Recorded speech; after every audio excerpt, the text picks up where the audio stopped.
questions to ask when initially getting to know someone to feel more connected and recognize if there is a deeper connection. There are these, what we call sentence stems, or ways of starting your conversations that really helps you stay more mindful and more connected to yourself. And the first one is, I'm noticing.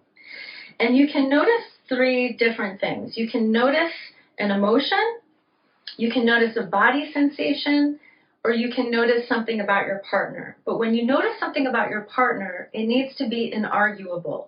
It needs to be something like, I notice that you're wearing glasses, or I notice tears are coming down your face.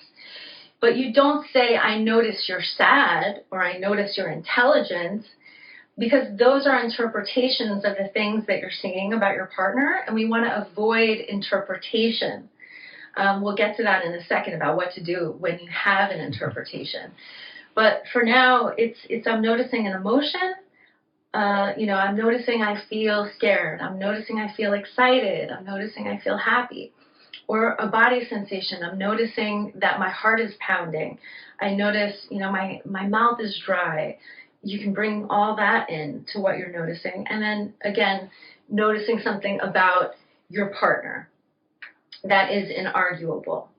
The other questions, what you were saying before, when you are interpreting what is happening for the other person, is I have a story.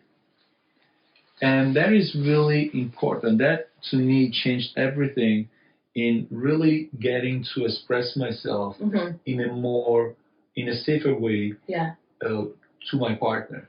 Because most of the time, I think I know what Ali is thinking or feeling, and I could come in and say, you are feeling this, you are feeling that, but that doesn't create intimacy. That doesn't create a safe space.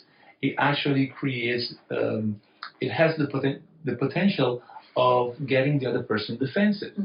And we want to stay away from that. So a way that I can still share what I'm thinking, but in a more loving way, is I have a story.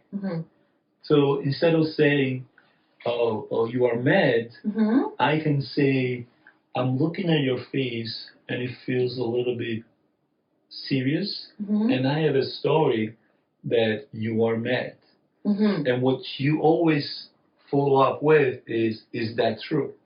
And that the curiosity that we were talking about comes in, and the honesty that we were talking about comes in, because you need to be curious and you need to trust that the other person is going to be honest and is going to tell you exactly what's going on in the moment.